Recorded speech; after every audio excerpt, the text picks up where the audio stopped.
जी बिल्कुल, 24 डिजिटल के साथ मैं हूँ हाशिर वड़ाई। तो आज बात करेंगे सना यूसुफ़ के कत्ल के हवाले से, क्योंकि उसमें आज अहम पेशरफ्त ये हुई है कि इसमें मुलज़म जो उमर हयात है उसको आज जो चालान की नकूल हैं वो फ़राहम कर दी गई हैं। और इस हवाले से अगर बात करें, चालान के अंदर जो है वो कौन से मामलात जो हैं वो बताए गए हैं, जिसकी बुनियाद पर जो प्रोसिक्यूशन है उसकी जानिब से इस चीज़ की तस्दीक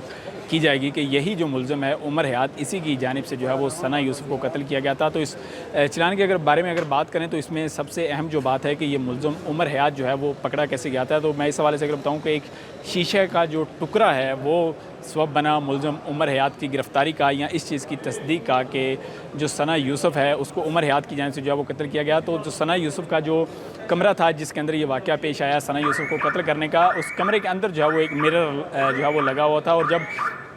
इस हवाले से इदारे हैं तो उनकी जानिब से तहकीकात की गई तो उस पर जो है वो एक शख्स के जो हाथों के निशानात हैं वो मौजूद थे। तो उसके बाद बाकायदा तौर पर वो निशानात जो हैं वो लिए गए और वो फ़िंगरप्रिंट जो हैं वो बाद में जो मुलज़म उमर हयात है इसके फ़िंगरप्रिंट के साथ जो है वो मैच किए गए, तो वो जो है वो सेम निकले। इसी तरह जो है वो इदारे जो हैं, जो मुतल्लिका हुकाम जो कि इस वक़ूए की या इस कत्ल की जो है वो तफ्तीश कर रहे थे, तो उनको ये अंदाज़ा हुआ कि ये जो मुलज़म है उमर हयात, इसी की जानिब से ये जो है कत्ल किया गया है, क्योंकि उस वक्त कमरे के अंदर जो है वो यही मौजूद था। और इसकी कन्फर्मेशन हुई वही जिस तरह मैंने बताया कि शीशे पर जो है वो फ़िंगरप्रिंट जो है वो पाए गए। इसी तरह एक कमरे के अंदर जो कारपेट का टुकड़ा था उसकी भी जो है वो बाकायदा तौर पर तस्दीक की गई और वहाँ पर भी इसके जो निशानात थे मुलज़म के वो भी मौजूद थे। इनको बाकायदा ये जो नमूने थे, ये शीशा हो गया, ये कारपेट का टुकड़ा, इनको बाकायदा मुतल्लिका जो लेबॉरेटरीज़ हैं वहाँ पर भेजा गया और वहाँ पर इनकी तस्दीक हुई। तो एक ये चीज़ उठाई गई है चालान के अंदर, ये एक मामला प्रोसिक्यूशन की जानिब से उठाया गया। और दूसरी जो अहम चीज़ है वो ये है कि जो सना यूसुफ़ है उसके पोस्टमार्टम रिपोर्ट के हवाले से अगर बात करें तो जो पोस्टमार्टम रिपोर्ट है वो हमें बताती है कि मुलज़म की जानिब से 2 गोलियां जो हैं वो चलाई गई थी। 30 बोर ये पिस्टल था जिसके ज़रिए ये फायर जो है वो किए गए या फायर दागे गए। और ये 2 गोलियाँ जो हैं ये एक सना यूसुफ़ के एक फेफड़े पर, उसके साथ साथ एक गोली जो है वो दिल पर लगी थी। और जो पोस्टमार्टम रिपोर्ट है उसके मुताबिक ये गोलियाँ चलने के सिर्फ 3 से 4 मिनट के बाद ही जो सना यूसुफ़ है वो उनको जाँ बाक हो चुकी थी, उसकी जो जान है वो निकल चुकी थी। क्योंकि जबकि इसके साथ साथ जो पिस्टल है, पिस्टल की अगर बात करें, ये मामला भी जो चालान के अंदर उठाया गया कि सना यूसुफ़ के कत्ल के अंदर जो पिस्टल इस्तेमाल हुआ था वो मुलज़म की जानिब से एक जो कि रेलवे लाइन थी उसके ऊपर गिरा दिया गया था। और रेलवे लाइन से जो मुलज़म है बाद उसकी जानिब से बरामद जो है वो किया गया था। और सना यूसुफ़ के 2 मोबाइल थे, तो दोनों मोबाइल जो हैं वो भी मुतल्लिका जो हुकाम है जिनकी जानिब से इसकी तफ्तीश की गई और चालान बनाया गया, उनकी जानिब से रिकवर किए गए। और एक मोबाइल जो है सना यूसुफ़ का, वो मुलज़म जो कि उमर हयात है उसके घर से रिकवर किया गया था और मुलज़म को जो है वो गिरफ़्तार किया गया था जड़ांवाला है इसके घर से। और वहीं से पुलिस की जानिब से ये जो मोबाइल था वो बरामद किया गया था। बाद जो फ़ोन है, एक आधा फ़ोन, उनमें से 2 फ़ोन थे, उनमें से एक अनलॉक किया गया और जो तफ्तीश है वो भी की गई। और इसके मुख्तलिफ जो मैसेजेस थे व्हाट्सएप पे जो कि सना यूसुफ़ को किए गए थे, और उन मैसेजेस से ये भी तस्दीक हुई है कि मुलज़म जो है वो उस दिन इस्लामाबाद के अंदर जो है वो मौजूद था। ये क्योंकि मैं यहाँ पर ये भी बताऊँ कि मुख्तलिफ जो पहलू हैं उनसे तहकीकात की गई और प्रोसिक्यूशन की जानिब से और पुलिस की जानिब से, और जिसके अंदर ये मुख्तलिफ तरीके जो हैं वो अपनाए गए। उनमें आप ये कह लें कि डिजिटल तरीके जो हैं वो अपनाए गए कि जिससे ये तस्दीक हो सके कि मुलज़म ना सिर्फ उस दिन इस्लामाबाद था बल्कि उस दिन जो मुतल्लिका कमरे हैं,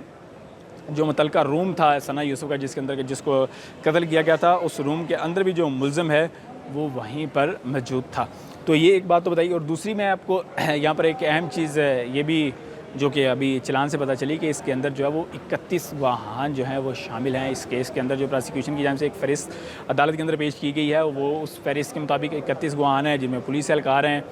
इसके साथ साथ इसकी फैमिली के लोग भी शामिल हैं, और इसके साथ साथ वो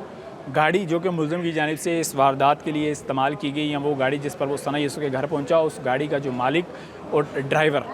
ये 2 बंदों के हवाले से भी कहा जा रहा है कि ये दोनों बंदे भी जो हैं इनके बयानात जो हैं वो लिए गए हैं और ये गवाहान की फ़हरिस्त के अंदर भी जो हैं वो शामिल हैं। तो आज जो मुलज़म है उसको अदालत के अंदर पेश किया गया और ये चालान जितनी बातें आपको मैंने बताई ये उसको नकल जो है वो फ़राहम कर दी गई है और 20 तारीख रखी गई है। और सबसे अहम चीज़ ये है कि अदालत की जानिब से जो गवाहान हैं वो भी अगली जो तारीख़ है उस पर तलब कर लिए गए हैं। तो अगली तारीख़ में यही होगा कि मुलज़म को पेश किया जाएगा, उस पर फ़र्द जुर्म आयद की जाएगी और उसके बाद गवाहान के जो बयानात हैं वो रिकॉर्ड करना शुरू कर दिए जाएंगे। तो बाकायदा जो ट्रायल का मरहला है, एक तो आज से आगाज़ हुआ है, तो उसके बाद ट्रायल का मरहला जो है वो एक कदम और आगे जाएगा फ़र्द जुर्म के बाद, और फिर जो गवाहान हैं उनके बयानात जो हैं वो रिकॉर्ड किए जाएंगे। और मेरे ख्याल में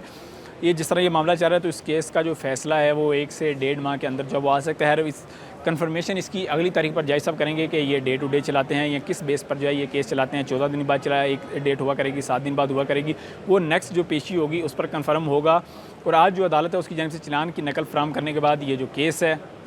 वो मुलतवी किया गया है 20 तारीख तक। और आज जब समाअत हुई तो इसको अदालत के अंदर पेश किया गया और यहाँ पर अदालत के अंदर हमने देखा कि जो सना यूसुफ के वालिद हैं वो भी अदालत के अंदर जो है वो मौजूद रहे। इस दौरान सारा मरहला मुलज़म को जेल से लाकर अदालत के अंदर पेश किया गया। तो इसके बाद जो जज साहब हैं उनकी जानिब से कोई लंबी जो है वो आज को बातचीत भी नहीं की गई, लंबी को बहस भी नहीं हुई। जब मुलज़म आया उसको पेश किया गया तो जज साहब ने पूछा कौन है मुलज़म, वो बताया गया ये मुलज़म है। उसके बाद जज साहब ने नकल की कापी फ्राहम की और जज साहब ने ये कहा कि चलो मेरा बेटा अब जाओ। तो अब देखना यह है कि अगली तारीख पर जो वो क्या होता है। लेकिन चलान के हवाले से जिस तरह मैंने आपको पहले बताया कि चलान के हवाले से जो प्रोसिक्यूशन है, जो पुलिस है, उसकी जानिब से हर तरह से एंगल से जो है वो उसमें उनका जिक्र किया गया है, तस्दीक की गई है कि यही जो मुलज़म है इसी की जानिब से सना यूसुफ को कत्ल जो है वो किया गया है। जी।